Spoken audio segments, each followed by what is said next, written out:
Mr. President, Dr. Biden, Madam Vice President, Mr. Emhoff, Americans, and the world. When day comes, we ask ourselves, where can we find light in this never-ending shade? The loss we carry, a sea we must wade. We've braved the belly of the beast. We've learned that quiet isn't always peace, and the norms and notions of what just isn't always just is. And yet the dawn is ours before we knew it. Somehow we do it. Somehow we've weathered and witnessed a nation that isn't broken, but simply unfinished. We, the successors of a country and a time where a skinny black girl descended from slaves and raised by a single mother can dream of becoming president, only to find herself reciting for one. And yes, we are far from polished, far from pristine, but that doesn't mean we are striving to form a union that is perfect. We are striving to forge our union with purpose, to compose a country committed to all cultures, colors, characters, and conditions of man. And so we lift our gazes not to what stands between us, but what stands before us. We close the divide because we know to put our future first. We must first put our differences aside. We lay down our arms so we can reach out our arms to one another. We seek harm to none and harmony for all. Let the globe, if nothing else, say this is true. That even as we grieved, we grew, that even as we hurt, we hoped, that even as we tired, we tried, that we'll forever be tied together, victorious, not because we will never again know defeat, but because we will never again sow division. Scripture tells us to envision that everyone shall sit under their own vine and fig tree, and no one shall make them afraid.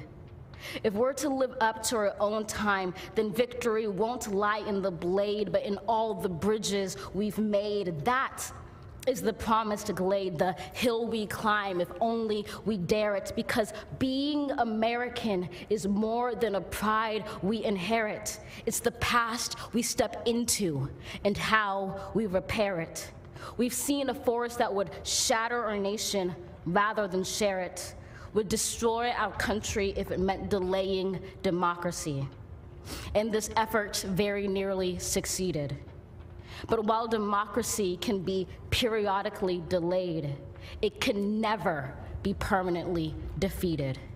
In this truth, in this faith we trust, for while we have our eyes on the future, history has its eyes on us. This is the era of just redemption. We feared it at its inception. We did not feel prepared to be the heirs of such a terrifying hour, but within it we found the power to author a new chapter, to offer hope and laughter to ourselves. So, while once we asked, how could we possibly prevail over catastrophe? Now we assert, how could catastrophe possibly prevail over us? We will not march back to what was, but move to what shall be, a country that is bruised but whole, benevolent but bold, fierce and free. We will not be turned around or interrupted by intimidation, because we know our inaction and inertia will be the inheritance of the next generation. Our blunders become their burdens, but one thing is certain. If we merge mercy with might and might with right, then love becomes our legacy and change our children's birthright.